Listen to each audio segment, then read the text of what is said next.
you guys, so we are here at Sam's Club. We accepted a batch. This is our first batch this week. It is a single batch, so we're happy about that. Not only is it single, it is going 5 miles. It is paying us $25 for 19 items. So when I talk about cherry picking orders, this is precisely what I mean. It's early in the morning. It's only 19 items. I know Sam's Club really, really well, so I should be in and out of the store in probably 10 minutes. Maybe, well, we'll see. I'm going to time it so you guys can see how long it takes me. So let's go ahead and go inside of Sam's Club and let's get this order done.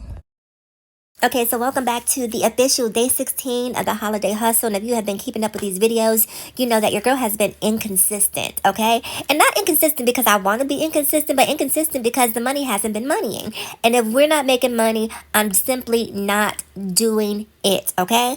I'm going to stay home in the comfort and safety of my own home rather than being out in the streets in this mayhem for $12. Who has time for that? I don't know about you, but I certainly do not. Anyhow, you guys, now that we're inside the store and the interface is going, let me talk a little bit about my process, right? So first things first, I headed to the produce section because a lot of what this customer wanted was produce, right? We had some celery, some carrots, some asparagus, some salads. We had some kiwi fruit. So I knew by going to the produce section, I could immediately get this order knocked out as quickly as possible. So by simply going to the produce section first, we were already 50% of the way done with this order.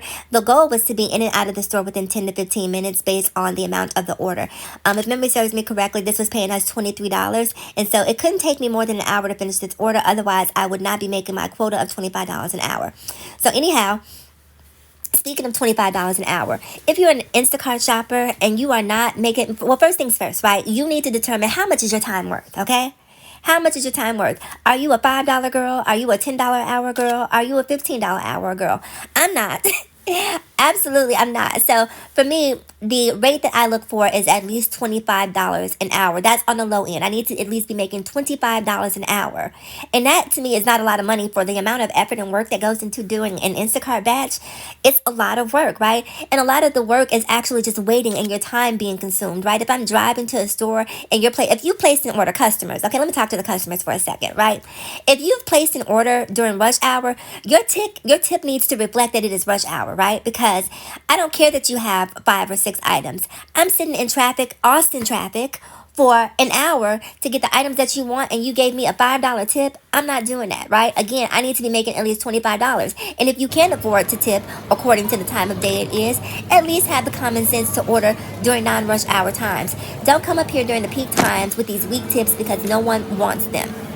So anyhow, like I was saying, the amount that I must make is at least $25 an hour. And you guys will see it took me about maybe 13 minutes, 14 minutes to finish this order. You'll see that pop up, so just pay attention to your screen. And Instacart actually allocated a half hour to do the order. But I'm not spending a half hour in here unnecessarily, not me. So it is very important for you as an Instacart shopper to identify how much is your time worth. For me, my time is worth at the bare minimum, right? And this is at the low end. And keep in mind, this is supplemental income for me. This is not what I do full time. But I need to be making at least $25 an hour. Because if you are not making at least $25 an hour doing Instacart, doing DoorDash, Uber Eats, whatever you're doing, then you are actually hustling backwards. Because when you think about all of the money that you put into doing Instacart, like I said, gas it's actually coming down, but at certain points it was even higher than it is right now, obviously. But gas isn't free. Your time isn't free. So determine how much your time is worth and use that as a baseline for determining how much you're willing to accept or not accept on Instacart. All right, so let's talk money. All right, so we did 3 orders. After the order at HEB, we did accept a 3rd order at Specs. That order was going approximately 4 miles for about 5 items, and it paid about $13. So it didn't take us much time at all to complete that order. We knocked that out really quick.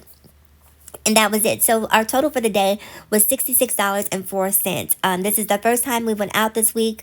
It may be the only time. I'm going to turn the app on Sunday to see if anything good comes up. But if it doesn't, oh well, shoulder shrug. I don't really care. And if something does, then we'll go out. But at the end of the day, it must be worth our time, energy, and effort. And if it's not, then we're not going to do it. So anyhow, you guys, ask yourself this question. If you are not out there hustling, what are you doing? I will see you guys in the next video, and happy holiday hustling.